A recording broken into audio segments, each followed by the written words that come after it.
is IRDI, that stands for Insurance Regulatory and Development Authority of India.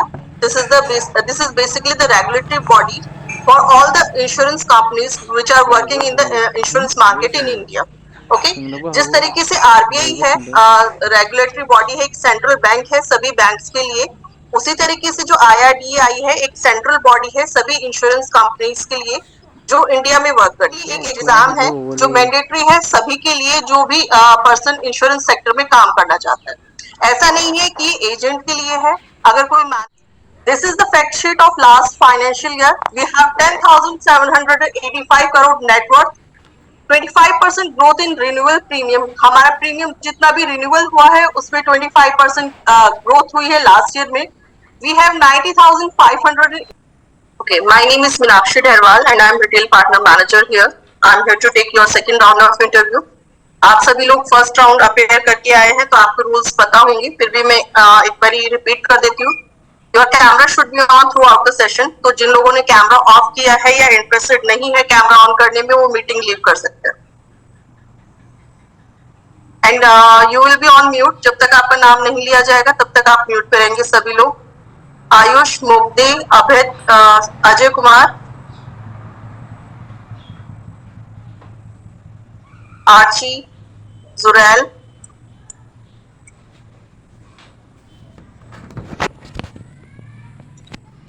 खुशी कुलारिया। Everyone, turn on your camera. Else I will remove you from the meeting.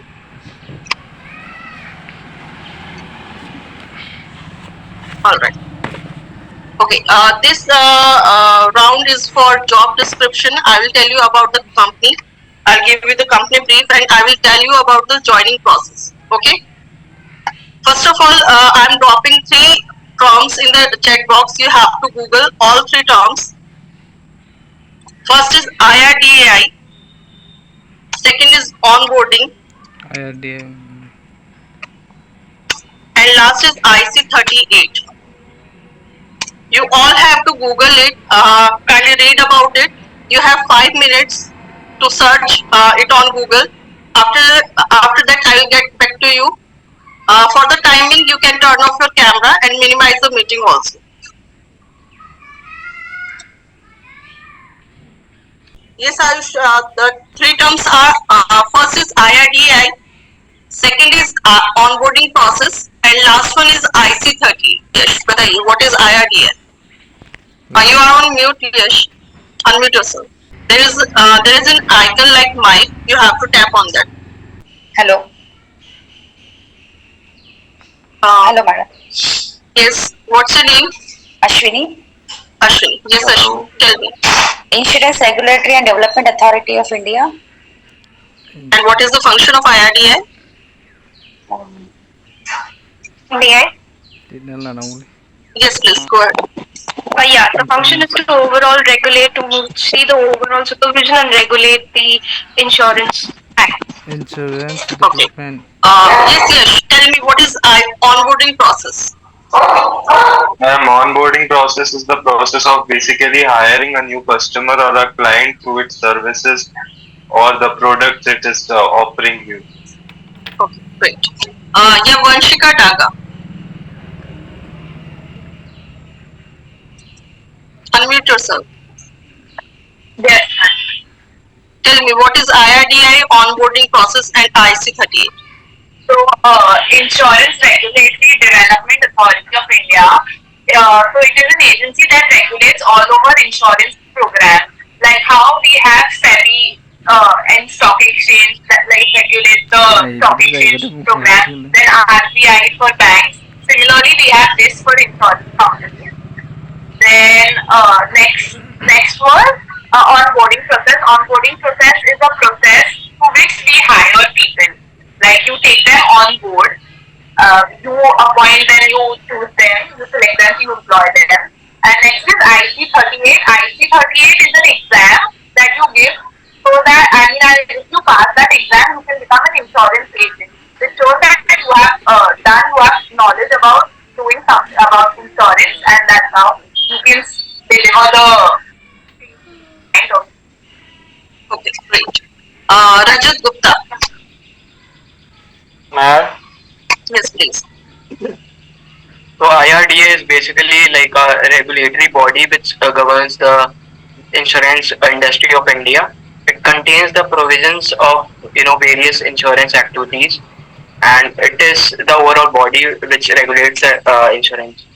And IEC 38 is something like exam which one must have to give in order to get the certification to provide insurance services or to provide insurance activities or to lend insurance to anyone. And onboarding is nothing but basically a process of getting into a job or into a workplace. Malagi, basically. I live today.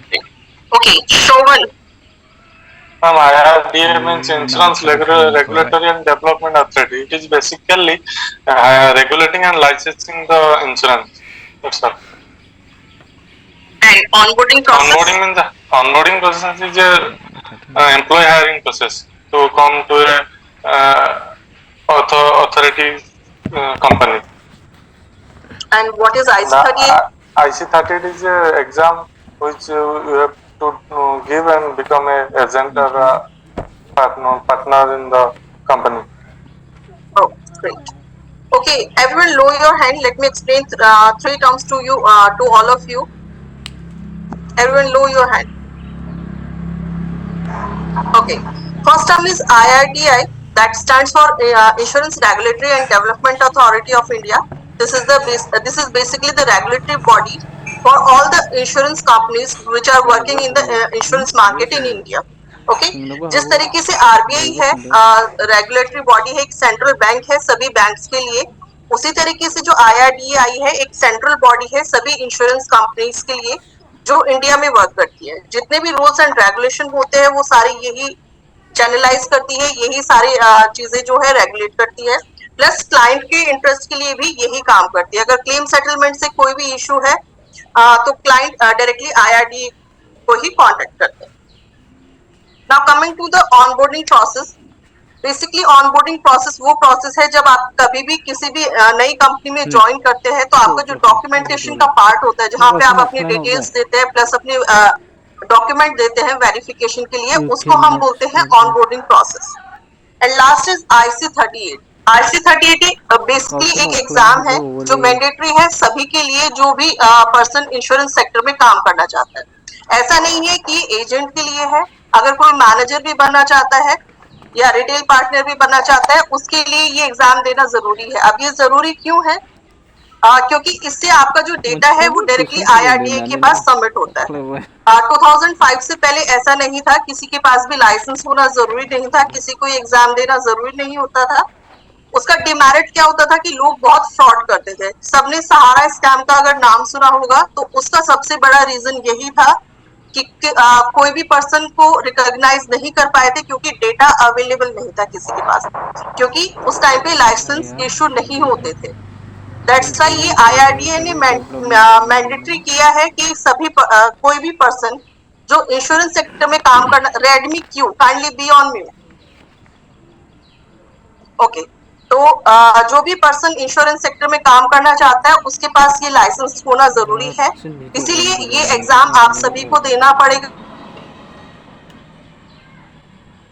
आगे की बात करने से पहले मैं आपके साथ एक PPT शेयर करूंगी. That will be brief of my company. Is my screen visible? Yeah, it's visible. Yes, ma'am. Okay. Thank you for the confirmation. Okay. This is आगे हम Be Unlimited.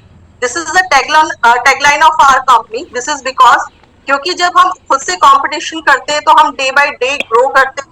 अगर हम किसी और से कंपटीशन करते हैं तो 1% चांस होता है कि हम कोई भी लापरवाही कर सकते हैं, कभी भी कुछ भी सोच सकते हैं, सेकंड चांस ले सकते हैं. बट जब हम खुद से कंपटीशन करते हैं तो हम हमेशा खुद को हराने की कोशिश करते हैं और खुद को जिताने की भी कोशिश करते हैं. इससे क्या होता है कि हम डे बाय डे ग्रोम करते हैं अपनी लाइफ में. दैट्स व्हाई हमसे आगे हम be unlimited. BALIC stands for Bajaj Allianz life insurance company. ये शॉर्ट फॉर्म है हमारी कंपनी का. आप लोगों से जितना भी ऑफिशियल मेल आईडी पे जो भी कॉन्वर्सेशन होगा वो BALIC के नाम से ही होगा, तो उस चीज को लेके कोई कंफ्यूज यहाँ पे नहीं होगा. All right. Bajaj Allianz is basically merger of two major companies. First company is Bajaj and second is Allianz. Bajaj is an Indian company. It was founded in 1926 in Mumbai and it has 74% stake in BALIC company. And Allianz is a German company. It was founded in 1890 and it has 26% stake in BALIC. We have started the operation on 3rd August 2001. हमारा जो head office है that is in Pune, but आप लोग recruit किए जा रहे हैं for Kolkata RPD channel. Head office ultimately हमारा पुणे ही रहेगा, बट आप जो रिपोर्ट करेंगे वो कोलकाता ऑफिस को करेंगे. This is the fact sheet of last financial year. We have 10,785 crore net worth. 25% growth in renewal premium. हमारा प्रीमियम जितना भी रिन्यूअल हुआ है उसमें 25% ग्रोथ हुई है लास्ट ईयर में. We have 90,584 crore total asset under our management. We have maintained 516% solvency ratio. 21% growth in gross written premium. जितना भी gross written premium है उसमें 21% की ग्रोथ हुई है. 41% individual rated new business जो हुआ है लास्ट ईयर में उसमें 41% की हमने ग्रोथ की है. We have covered 2.82 crore lives under our policies. We have 511 number of branches all over the India. We have one day claim settlement policy. हमारा जितना भी क्लेम सेटलमेंट होता है विद इन 24 आवर्स हो जाता है. We have 99.02 claim settlement ratio. हमारा जो ये क्लेम सेटलमेंट रेशियो है ये सबसे ज्यादा है इंडिया में. तो जितने भी यहाँ पे सेटलमेंट क्लेम सेटलमेंट के केसेस होते हैं उनमें हम 99.04% तक claim settlement with in 1 day कर देते हैं. Now coming to the solvency ratio. कोई मुझे बताएगा what is solvency ratio? Anyone? 99.04. That is claim settlement ratio. I am asking about the solvency ratio. What is solvency? Solvency ratio is basically like if the company is under some pressure or it has to pay back the claim to anyone. So in extreme conditions, if multiple claims has to be settled, does the company have enough assets to repay all of them at the instance of that particular time? Definitely. Thank you, Yash, for the answer. Okay, solvency ratio basically it's a buffer of claim settlement money which we have to maintain by any insurance company to the IRDAI. The basic limit of this ratio is 150% of total claim settlement, but we are in very good financial condition, very good financial status, so that we have maintained it on 516%. हम बहुत अच्छी financial condition में है, इसलिए हमने जो ratio maintain किया है 516% किया है. बेसिकली जो किसी भी इंश्योरेंस कंपनी का जो सॉल्वेंसी रेशियो होता है ये कंपनी का फाइनेंशियल स्टेटस दिखाता है. ये दिखाता है कि वो मार्केट में कितना स्ट्रांगली वो स्टैंड कर रही है. जितना ज्यादा सॉल्वेंसी रेशियो होगा उतना ही कंपनी जो है डे बाय डे ग्रो करेगी, प्लस उसका फाइनेंशियल स्टेटस जो होगा वो बहुत स्ट्रांग होगा.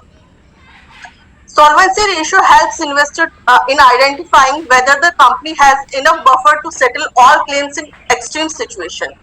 जैसे कि यश जी ने बताया है ये एक बफर है कि हम किसी भी एक्सट्रीम सिचुएशन में हमारे पास इतना फंड होना चाहिए कि हम सारी जो क्लेम सेटलमेंट है वो प्रॉपरली कर सकें.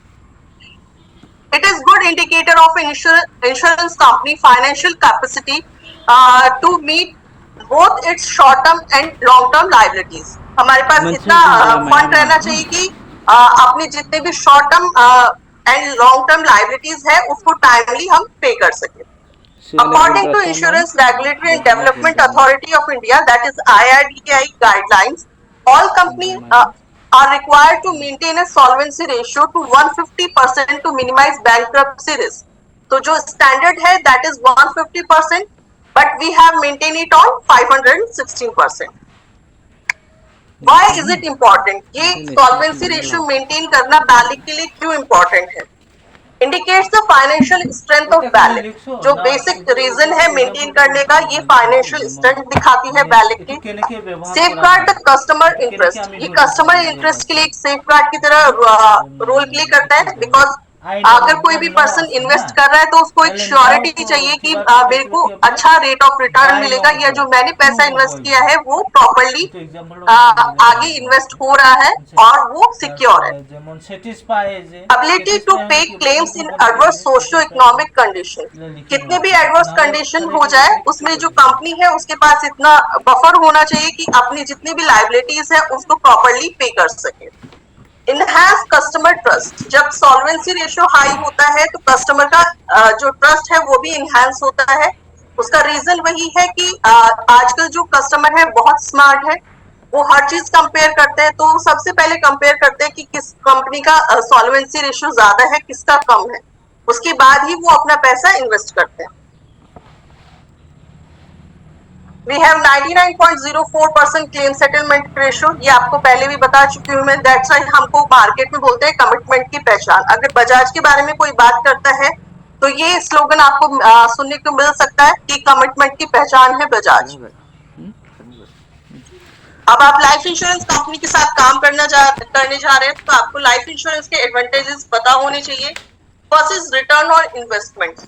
अगर आप यहाँ की किसी भी पॉलिसी में इन्वेस्ट करते हैं तो आपको एक रेट ऑफ रिटर्न मिलेगा, बहुत अच्छा रिटर्न ऑन इन्वेस्टमेंट मिलेगा। उसका रीजन वही है कि जो गवर्नमेंट इंफ्रास्ट्रक्चर होते हैं बेसिकली हम उसमें ज्यादा इन्वेस्ट करते हैं, सो दैट आपका जो रिटर्न है वो बहुत हाई आपको मिले। नेक्स्ट आपको मिलता है डेथ बेनिफिट। अगर किसी भी इंश्योर्ड पर्सन की डेथ हो जाती है तो उसके नॉमिनी को डेथ बेनिफिट दिया जाएगा, सो दैट वो आगे की जो भी उसकी लाइबिलिटीज है उसको कंप्लीट पे कर सके, या उसका जो लाइफ है वो इजिली वो सर्वाइव कर सके। नेक्स्ट है फाइनेंशियल सिक्योरिटी। आप अगर पैसा इन्वेस्ट कर रहे हैं तो आपके पास एक फाइनेंशियल सिक्योरिटी उसमें आपको प्रोवाइड की जाती है, क्योंकि आपके पास एक बफर रहता है, आपके पास एक इन्वेस्टेड मनी रहता है जो सिक्योर रहता है आपके अनफॉर्सिन। नेक्स्ट है इनकम टैक्स एग्जम्पशन। अब बहुत लोग सिर्फ पैसा इसलिए इन्वेस्ट करते हैं पॉलिसीज में ताकि वो अपना टैक्स बचा सके। आपको लाइफ इंश्योरेंस पॉलिसी में दो तरीके से रिबेट मिलती है, टैक्स एग्जम्पशन मिलती है। फर्स्ट आपको मिलती है अंडर सेक्शन 80C, उसमें आप 1.5 लाख तक की डिडक्शन ले सकते हैं। सेकंड जो आपको मिलती है that is on maturity benefit under section 1010D, उसमें आपका जो मैच्योरिटी बेनिफिट होगा वो टैक्स एग्जम्प्टेड होगा। नेक्स्ट है एडिशनल कवरेज। आप किसी भी लाइफ इंश्योरेंस पॉलिसी के साथ एड ऑन कवर के साथ एडिशनल कवरेज ले सकते हैं किसी भी स्पेसिफिक इवेंट के लिए। मान लीजिए आपने एक इंश्योरेंस पॉलिसी ली है, लाइफ इंश्योरेंस पॉलिसी, उसके साथ आप एक एक्सीडेंट इंश्योरेंस पॉलिसी ले सकते हैं या क्रिटिकल इलनेस पॉलिसी भी ले सकते हैं, उसको हम बोलते हैं एडिशनल कवरेज। Loan availability. अगर आप बजाज के क्लाइंट हैं और आपने कोई पॉलिसी परचेज की है और आप टाइमली अपना प्रीमियम पे कर रहे हैं तो किसी भी टाइम पे किसी भी पॉलिसी टर्म के दौरान आप अपने प्रीमियम पे का अप टू 70% लोन अवेल कर सकते हैं कंपनी से। Retirement income. जाहिर सी बात है अगर आप इन्वेस्ट कर रहे हैं तो आप अपनी लाइफ लॉन्ग के लिए कर रहे हैं, अपना जितना भी आगे का फेज है आपका pre retirement plus retirement phase है उसको प्लान करके ही कर रहे हैं, सो दैट आपको एक रिटायरमेंट इनकम भी यहाँ पे रिसीव हो। ये हमारी सीईओ है, इनको last year CEO of the year का अवार्ड मिला है, बेस्ट सीईओ इन इंडिया इनको अवार्ड मिला है। इसके अलावा बहुत सारे अवार्ड हमारी कंपनी ने अर्न किए हैं, अगर आप गूगल करेंगे तो डेफिनेटली इसके बारे में पढ़ पाएंगे। अब अगर आप ज्वाइन करते हैं एज एन क्लाइंट यहाँ पे तो आपको किस तरीके की प्रोटेक्शन पॉलिसीज यहाँ पे मिल जाएंगे। यहाँ पे प्रोटेक्शन प्लान आपको मिल जाएंगे ताकि आप अपना जो लाइफ है उसको किसी भी अनफॉर्सिन इवेंट से प्रोटेक्ट कर सके। वेल्थ क्रिएशन प्लान आपको मिल सकते हैं ताकि अपना पैसा इन्वेस्ट करके उस पर एक अच्छा रेट ऑफ रिटर्न आप ले सके। Child education, child marriage plan कर सकते हैं through our policy. You can plan also pre-retirement and retirement phase with the policies. And if you join as an employee, what will you get? Firstly you will be the part of the best brand of the insurance company. आप एक बहुत अच्छे brand के साथ काम करेंगे। सबको पता है बजाज एक अच्छा ब्रांड है, नंबर 1 ब्रांड है, सबने बजाज के प्रोडक्ट यूज ही किए हैं। तो अगर आप बजाज के साथ काम करते हैं तो आप एक बहुत अच्छे ब्रांड के साथ काम करेंगे। Get fix salary with opportunity of unlimited earning. आपको फिक्स अर्निंग के साथ यहाँ पे एक अनलिमिटेड अर्निंग का चांस मिल रहा है। आप जितना ज्यादा परफॉर्म करेंगे उतना ज्यादा यहाँ पे अर्न करेंगे। Get train under our specialized program. आपकी जो भी ट्रेनिंग होगी वो स्पेशलाइज्ड प्रोग्राम के अंडर होंगी। स्पेशलिस्ट होंगे प्रोडक्ट के लिए, बाकी चीजों के लिए जो आपको ट्रेनिंग प्रोवाइड करेंगे। Perform and get huge incentive. आप यहाँ पे इंसेंटिव के लिए कोई लिमिटेशन नहीं है। आप जितना ज्यादा परफॉर्म करेंगे उतना ज्यादा इंसेंटिव यहाँ पे अर्न कर सकते हैं। Get both time and money. Money आपको पता है परफॉर्मेंस से आप कर सकते हैं। टाइम कैसे अर्न करेंगे? यहाँ पे कोई भी स्पेसिफिक लॉग इन टाइम नहीं है, तो आप अपने अकॉर्डिंग कभी भी काम कर सकते हैं। सो दैट फ्लेक्सिबल आवर्स से काम करने के लिए आप जितने ज्यादा पोटेंशियल लगते हैं उतना ज्यादा काम कर सकते हैं। International and national recognition.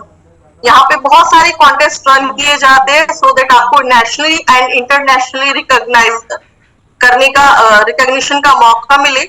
फिलहाल जो हमारा इंटरनेशनल कॉन्टेस्ट चल रहा है दैट इज फॉर इस्तांबुल।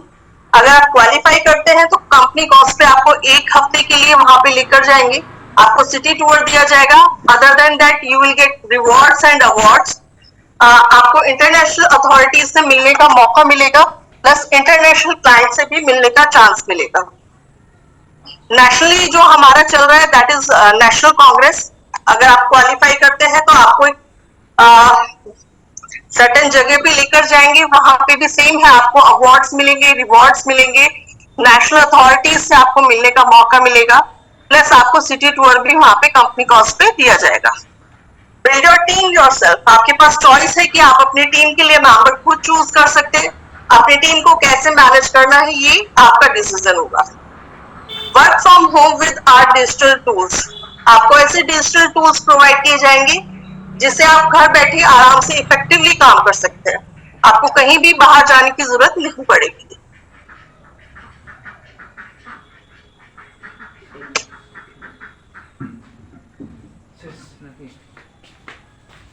अब अर्निंग अपॉर्चुनिटीज विद बैलेट। अब अगर आप बजाज ज्वाइन करते हैं तो आपको क्या क्या अर्निंग अपॉर्चुनिटीज यहाँ पे मिलेगी। सबसे पहले हम इसको बोलते हैं RPD, that stand for retail partner distribution. RP की जो सैलरी रहती है फिक्स पार्ट जो होता है that is 19,000 rupees. Other than that, you will get power reward, RP gold sheet and GPI renewal incentive. These three are yearly based incentive. ये आपको year end पे मिलेगा। MPI, BDI, DBI special production incentive. These are monthly based incentive. You will get them every month along with your salary. अब career progression यहाँ पे क्या है? आप यहाँ पे आए हैं रिटेल पार्टनर के लिए, जहाँ पे आपका जो फिक्स पार्ट है दैट इज 19,000 रुपीज, और ऑन एन एवरेज अगर हम देखें with incentive so you can earn 45,000 to 50,000 per month very easily. After that you will B promoted as senior retail partner where your fixed part will be 42,000 and on an average with incentive you can earn 60,000 to 90,000 every month। उसके बाद आपको chief retail partner के लिए promote किया जाएगा, जहाँ पे आपका जो फिक्स पार्ट है that will be 52,000 and on an average आप अर्न कर सकते हैं 1.25 lakh to 1.5 lakh per month. ये हमारे डिजिटल टूल्स हैं जो आपको प्रोवाइड किए जाएंगे। आई रिक्रूट, अगर आप लोग यहाँ पे ज्वाइन करते हैं तो आपका जो ऑनबोर्डिंग प्रोसेस होगा वो आई रिक्रूट के थ्रू होगा, उसी पे आपके फॉर्म फिल किए जाएंगे। नेक्स्ट है इंस्टालर्न। इस पे आप प्रोडक्ट के बारे में पढ़ सकते हैं। ये एप्लीकेशन जितने भी एम्प्लॉयज थे उनको प्रोवाइड की जाती है ताकि वो अपनी नॉलेज अपडेट कर सके। नेक्स्ट है स्मार्ट असिस्ट, किसी भी पॉलिसी को ट्रैक करने के लिए है। नेक्स्ट है इंस्टेप जो है वो आपका पॉलिसी लॉगिन के लिए होगा। उसके अलावा एम्प्लॉयज के लिए है जिंक एचआर। यहाँ पे आपको अपना आई कार्ड, अपना पे स्लिप, जितना भी रिलेटेड आपका एम्प्लॉयमेंट से रिलेटेड जितनी भी नॉलेज है वो आप जिंक एचआर से ले सकते हैं। उसके अलावा हमारा एक व्हाट्सएप बॉट चैनल भी है जिसपे आपको सारी इंफॉर्मेशन या मीटिंग की जानकारी आपको दी जाएगी। अब है ऑनबोर्डिंग प्रोसेस क्या है हमारा। ऑनबोर्डिंग प्रोसेस के लिए सबसे पहले आपके जो भी रिपोर्टिंग मैनेजर है आपको उन्हें आप अपना pan number, 2 phone number plus आपका ईमेल आईडी प्रोवाइड करेंगे सो दैट वो आपको बजाज के पोर्टल पे रजिस्टर कर सके। रजिस्ट्रेशन के बाद आपके पास राइट है कि आप अपना फॉर्म खुद फिल कर सकते हैं या आपके मैनेजर से आप अपने बिहाफ पे फिल करवा सकते हैं। फॉर्म फिलिंग के बाद आपका जो फॉर्म है वो लेवल 1 लेवल 2 अप्रूवल के लिए जाएगा, जिसमें जो हाल हमारे नेशनल हेड है वो आपका फॉर्म जो है वो अप्रूव करेंगे। After that you will have to pay the fees, that is 585 rupees. This is IRDAI exam fees. आपका जो फीस है दैट इज 585 रुपीज। आपका जो एग्जाम है वो विद इन 15 डेज हो जाएगा। इन बिटवीन आपको 7 डेज की ट्रेनिंग दी जाएगी बजाज की तरफ से, जिसमें आपको study material, mock test, application, बाकी सारी चीजें जो भी रिलेटेड चीजें हैं वो आपको प्रोवाइड की जाएंगी। जैसे ही आप एग्जाम क्लियर करते हैं, आपका जो एग्जाम है वो आपके नियरेस्ट NSEIT सेंटर में होगा। 50 मार्क्स का आपका क्वेश्चन आते हैं। पासिंग मार्क्स आपको 18 लाने हैं। नेगेटिव मार्किंग नहीं है तो इजिली क्लियर हो जाता है। जैसे ही आपका एग्जाम क्लियर होगा, विद इन 2 और 3 आवर्स आपको अपॉइंटमेंट लेटर मिलेगा बजाज की तरफ से, जहां से आपको ऑन जॉब ट्रेनिंग स्टार्ट होता है। अब जो ऑन जॉब ट्रेनिंग है उसमें आपको एक असाइनमेंट कंप्लीट करना है, that is 6 number of policies और 3 लाख ऑफ बिजनेस। आपको कंपनी के लिए 6 पॉलिसीज करनी है या 3 लाख का बिजनेस करना है। जैसे ही आपका ये क्राइटेरिया कंप्लीट हो जाता है, you will be promoted as retail partner, जहां से आपकी फिक्स पार्ट स्टार्ट होती है। बट जो आपका ऑन जॉब ट्रेनिंग पीरियड है वो भी टोटली पेड रहेगा। आपको स्टाइपेंड मिलेगा 60,000 टू 1.5 लाख। बेसिकली ये आपका क्राइटेरिया 3 लाख ऑफ बिजनेस और 6 नंबर ऑफ पॉलिसीज। उसके अलावा आपका एक क्राइटेरिया है 4 एक्टिव आईसीज आपके पास होनी चाहिए। आपकी टीम में 4 लोग होने चाहिए एक्टिव। बट ये वाला जो पार्ट है आपके सीनियर आपके लिए करेंगे। तो आपका जो बेसिकली आपका जो असाइनमेंट है that is 6 number of policies और 3 लाख ऑफ बिजनेस।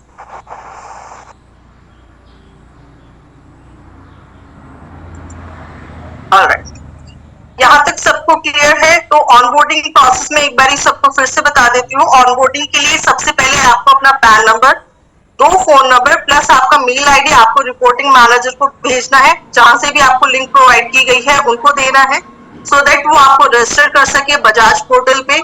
उसके बाद आप अपना फॉर्म फिल कर सकते हैं या अपने मैनेजर से अपना फॉर्म फिल करवा सकते हैं।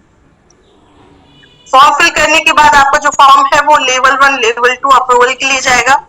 जैसे ही अप्रूव होता है आपको फीस पे करनी है एंड आफ्टर फी सबमिशन आपको अपने डॉक्यूमेंट वहां पे अपलोड करने हैं, जो भी आपने इंफॉर्मेशन प्रोवाइड की है फॉर्म में उससे रिलेटेड, लाइक पैन कार्ड, आधार कार्ड, आपका मार्कशीट, बैंक डिटेल्स, ये सारे रिलेटेड डॉक्यूमेंट है वो आपको अपलोड करने होंगे। उसके बाद आपकी 7 डेज की ट्रेनिंग होगी बजाज की तरफ से। उसमें आपको study material, mock test, application, ये सारी चीजें प्रोवाइड की जाएंगी। देन आपका IRDAI एग्जाम होता है। ओके, अब इस चीज को लेकर अगर किसी का कोई डाउट है तो वो अपना हैंड रेज कर सकता है, अपना क्वेश्चन पूछ सकता है।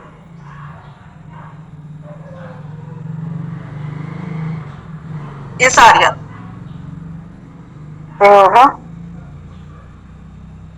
Hello ma'am, am I audible? Yes, you are audible. Ma'am मैं ये पूछ रही हूँ कि अगर किसी का मतलब ट्रेनिंग कंप्लीट नहीं होता तो पैसा रिफंड करेंगे? ऑन जॉब ट्रेनिंग, या मैम? देखिए ऑन जॉब ट्रेनिंग में जो रहेगा उसमें आप आई थिंक आप 7 डेज की ट्रेनिंग के लिए बात कर रहे हैं, जो आपको एग्जामिनेशन फीस पे करनी है, राइट? एग्जामिनेशन फी का ही बात कर रही हूँ। अगर किसी का सिलेक्शन नहीं होता है, अच्छा कट ऑफ नंबर नहीं आता है, उसका बात कर रही हूँ। देखिए, फीस वापस नहीं होती। आप कोई भी नेशनल लेवल का एग्जाम देते हैं, कोई भी गवर्नमेंट एग्जाम देते हैं, तो उसमें एक फीस होती है, बट अगर आप क्लियर नहीं करते तो कोई फीस वापस नहीं करता है, तो ये रिफंडेबल नहीं है। Okay ma'am, thank you. You are welcome. Sainath, Sainath, unmute yourself. Is this permanent work from home job? Is this permanent work from home job? Yes, this is work from home job permanently, but ये आप पे depend करता है। अगर आप office join करना चाहते हैं तो after assignment completion you have the right to join your nearest branch. I have one more question. We have to make four group of people as a team, or you will make for us? Okay, जो 4 active ICs है वो senior आपके लिए करेंगे। जैसे आपको higher कर रहे हैं, वो आपके बिहाफ पे और लोगों को हायर करेंगे और आपको एक टीम प्रोवाइड करेंगे। Okay, we do not struggle to get a number of policies from people. Yes. One more question: if we quickly after selection and during training, if we quit the job, we have to refund your paid internship stipend or not? You will get a stipend for sure, but on the basis of your performance. आप जितना ज्यादा जैसे perform करेंगे उसी के basis पे आपको stipend मिलेगा। Okay, I think more question I have. Okay, Anukriti Sagar. Yes ma'am, good evening. मेरा सवाल ये था मैम कि इन केस जो हमें करना है वहाँ पे 6 नंबर ऑफ इंश्योरेंस, तो उसकी टाइम लिमिटेशन क्या होगी, और लाइक अगर हम उसे कंप्लीट नहीं कर पाते तो फिर आगे उसकी क्या होगी? ओके, अनुकृति, सबसे पहले जो स्टैंडर्ड टाइम रखा गया है दैट इज 3 मंथ्स, बट ऐसा नहीं है। यहाँ पे ऐसे लोग भी हैं जिन्होंने बहुत जल्दी क्राइटेरिया कंप्लीट किया है। मैंने जो अपना असाइनमेंट कंप्लीट किया है विद इन 1 डे किया है, तो नेक्स्ट मंथ से मेरे को रिटेल पार्टनर प्रमोट कर दिया गया और फिक्स पार्ट जो है मेरा स्टार्ट हो गया था। तो कोई टाइम बाउंडेशन नहीं है, ये आपके पोटेंशियल पे डिपेंड करता है कि आप कितनी जल्दी क्राइटेरिया कंप्लीट करते हैं। और अगर आप कंसिस्टेंट हैं और सारी मीटिंग्स अटेंड कर रहे हैं और 3 मंथ्स में आपका क्राइटेरिया कंप्लीट नहीं होता है, तो आपको टाइम एक्सटेंशन भी वहां पे प्रोवाइड किया जाता है, बट आपको उसके लिए कंसिस्टेंट होना पड़ेगा, सारी मीटिंग्स टाइमली अटेंड करनी हो। Okay, Kondru Reddy Sai, tell me your doubt. Hello, am I audible ma'am? Yes, you are audible. Actually, I have cleared the examination earlier, so Okay. I passed on 2020. Okay. Yes. You have to contact your reporting manager, जहाँ से भी आपको link provide की गई है, आप उनसे contact कीजिए। आपका जो ऑनबोर्डिंग प्रोसेस होगा वो थोड़ा सा डिफरेंट होगा बाकी लोगों से, फ्रेशर के according. Actually, sorry to interrupt. Actually, what happened was while searching on IRDA, it is showing for my PAN number like no records found. Like means I have certification, but I have not done any sales. So for that reason, it is showing as no record found or anything else. आपने जो IRDA exam दिया था वो किस company के through दिया था? I have given through ICICI. ICICI for life insurance. Yeah, for composite. Composite. Okay. That's right. That's why your record is not found on IRDI. So you have to get a NOC letter from your company and tell them to update your status to IRDI. उनका आपकी जो previous company थी वही status आपका update करेगी IRDI में। Okay, okay, sure. Archi Jewel, good evening ma'am. Very good evening. Ma'am, मेरा एक क्वेश्चन है कि जैसे आपने बोला 3 लाख का जो है पॉलिसीज का और लाइक 6% का और जो भी है, तो उसका अगर नहीं हो पाता है तो फिर क्या आगे का रहेगा ट्रेनिंग में? अगर आपका क्राइटेरिया कंप्लीट नहीं होता है तो आपको टाइम एक्सटेंशन दिया जाएगा, but that will be based on your performance. अगर आप अच्छा परफॉर्म कर रहे हैं, कंसिस्टेंट है, कोई ना कोई पॉलिसी डिलीवर कर रहे हैं, तो आपको टाइम एक्सटेंशन मिल जाएगा। नहीं, लाइक अगर जो आपने बोला 6 पॉलिसीज, अगर हम एक पॉलिसी भी करते हैं तो उसका क्या रहेगा फिर? आगे पोस्ट किया जाएगा ट्रेनिंग में जो आप बोल रहे हैं डिटेलिंग के लिए? बिल्कुल बिल्कुल। Okay, thank you. Okay, Shashank.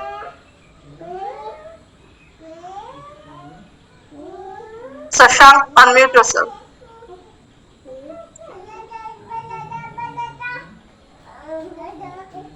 Okay. Santoshi. Yes, ma'am. Good evening, ma'am. Very good evening. Okay, you said that 6 policy, like we have to sell the 6 policies, right? Which cost the 3 lakhs. The data will be provided by you, or we have to search the data? Initial lead will be from your side, क्योंकि कोई भी unknown person आप पे एकदम से trust नहीं करेगा, इसलिए उसका रीजन यही है, आपका जो इनिशियल लीड है वो आपकी साइड से होगी, बट डील कैसे क्लोज करनी है, क्लाइंट से कैसे बात करनी है, कैसे उनको कन्विंस करना है, ये सारी चीजें आपके सीनियर आपको 7 days की जो ट्रेनिंग होगी उसमें सारी चीजें आपको सिखाई जाएगी। Okay, the policies will be by ourselves. We have to make by ourselves only. The data will not be provided by you. Yes. Data आपको प्रोवाइड नहीं किया जाएगा, बट प्रोडक्ट नॉलेज आपको प्रोवाइड की जाएगी और क्लाइंट से कैसे डील क्लोज करनी है वो सारी चीजें आपको सिखाई जाएगी। Yes, Shashank.